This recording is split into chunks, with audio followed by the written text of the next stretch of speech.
Guild Wars 2 celebrates its 8th anniversary with a teaser for its 3rd expansion. Destiny 2 goes beyond light and reveals subclasses based on Stasis power. Warframe's major update takes Tenno to meet ancient life forms on the moon of Deimos, and step aside Pokemon Go, The Witcher's coming through.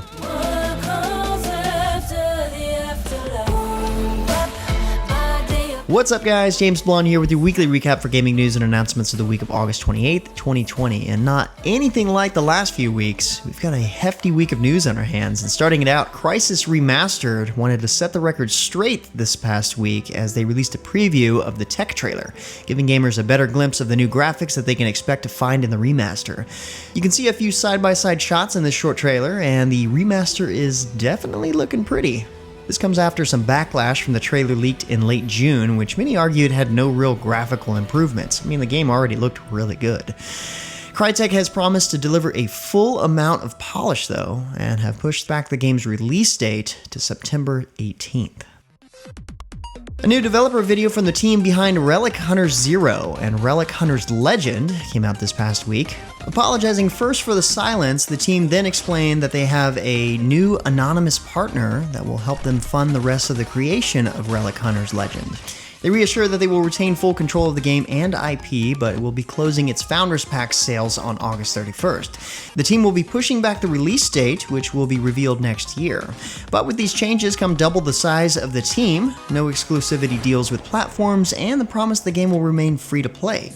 Since Relic Hunters 0 has been such a great game, we're expecting some awesome things out of Relic Hunters Legend when it does get released. And let's get it out of the way because I know some of you hate the words mobile and game in the same sentence, but we can't pass by this week without mentioning CD Projekt's newest game, The Witcher Monster Slayer. Now, if you heard that and thought something along the lines of Monster Hunter, sorry, it's actually more like Witcher meets Pokemon Go. Using augmented reality tech, you can use your phone to hunt down Witcher world monsters and use time of day, weather, and Witcher knowledge to your advantage in order to take down the beasts. Expect to see it on iOS and Android soon. In celebration of its 8th anniversary, Guild Wars 2 revealed the first official teaser cinematic for its 3rd expansion, End of Dragons. It's a really colorful, beautiful teaser that reflects on the resilience of mortals and reveals the face of Kuna Vong. Players of the original Guild Wars series may remember this dragon, and it will be exciting to see what role she plays in this. Unfortunately, that's all we know for now other than the teaser page, where you can go sign up for the Guild Wars 2 newsletter. Next up in the news, Planetside 2 has just released a new teaser for its upcoming update, the Shattered Warpgate. This update is set to implement new world campaigns designed to offer storytelling, environment, and gameplay changes. The first campaign will send players to Essemer to explore and battle across a harsh, frozen tundra. There's supposed to be much more in this update too, with details revealed on a Friday stream. Yesterday at Gamescom, Bungie revealed a new trailer for the Destiny 2 Beyond Light expansion. This is the first time they revealed the subclasses based on the new Stasis power, and they look awesome. Titans will gain an Ice Gauntlet as the Behemoth, Hunters gain Ice Axes as Revenants, and Warlocks gain an Ice Staff as the Shadebinder. I see a theme here, don't you?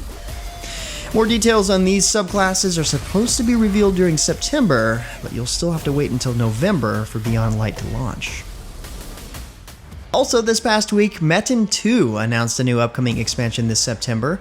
Conquerors of Yohara will introduce a brand new continent full of new zones, quests, and dungeons to challenge yourself against. Designed for high-level players, Yohara will only allow entrance to those who have conquered the Defense Wave Hydra instance. It promises new ways for players beyond level 120 to advance with the new Conquest system, where guilds can establish a foothold and vie for dominance. The expansion is set for release in September, and Metin2 will offer an experience boost in-game until it's released. Speaking of expansions, Blizzard used Gamescom to announce that it would release its Shadowlands expansion for World of Warcraft on October 27th. Shadowlands takes players into the realm of the afterlife, featuring 4 covenants to ally with, a roguelike Tower of the Damned, the unlock of Death Knights for all races, and more. One of the biggest things, though, that has people talking is the level squish. essentially everything is getting cut in half. So the new level cap will be 60 again, and the max level players currently at 120 will be level 50. Kinda crazy. Of course, there will also be a pre-patch and lead-up event, so make sure you check that out if you want to take part. Warframe has launched a new major update this past week, the Heart of Deimos. A new quest will send Tenno to the moon of Deimos and the dangerous open-world landscape of Cambion Drift to meet ancient life forms and combat the moon's infestation. A new Warframe appears in this update, Zaku, designed completely by the Warframe community and who taps into the powers of the Void. Finally, you can also unlock the Helminth system, feeding your ship's Helminth resources to infuse your Warframe with dozens of new abilities to discover. Oh, and you can build a Necromech. As if you didn't have enough awesome technology to use. There you go. After over a week of hyping it up, Legends of Runeterra has launched its first expansion, Call of the Mountain.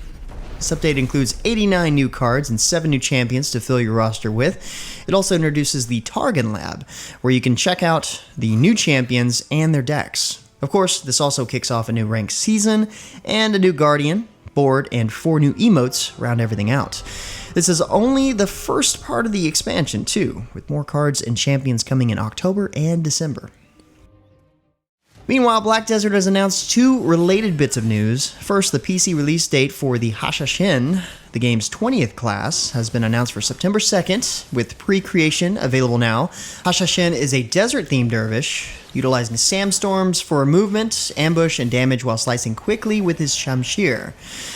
And for console players who got this class a bit earlier, the Hashashin Awakening is now live with a special event that runs through September 15th for bonus rewards.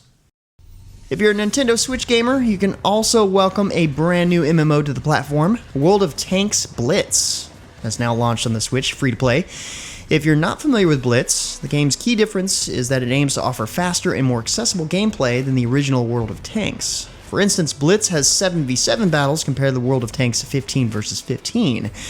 Blitz is also cross-play enabled, so you can play with any other platform players, or just move over to the Switch if that's where you'd prefer to play. Speaking of the Switch, the free-to-play Ninjala has released its Season 2 update. In addition to a new stage, Shinobi City, the update also introduces a new weapon, the Home Run Surfer. The Home Run Surfer adds new abilities to the game, including a ghost bullet mechanic, a poisonous gas, and the ability to ride the wave and surf through your enemies. This is one of 4 board weapon classes introduced into the game. The team has also hinted that a Sonic the Hedgehog collab event is coming soon. That could be cool. And as Fortnite's Season 4 progresses, a new update this week brings Chapter 2 of the Nexus War.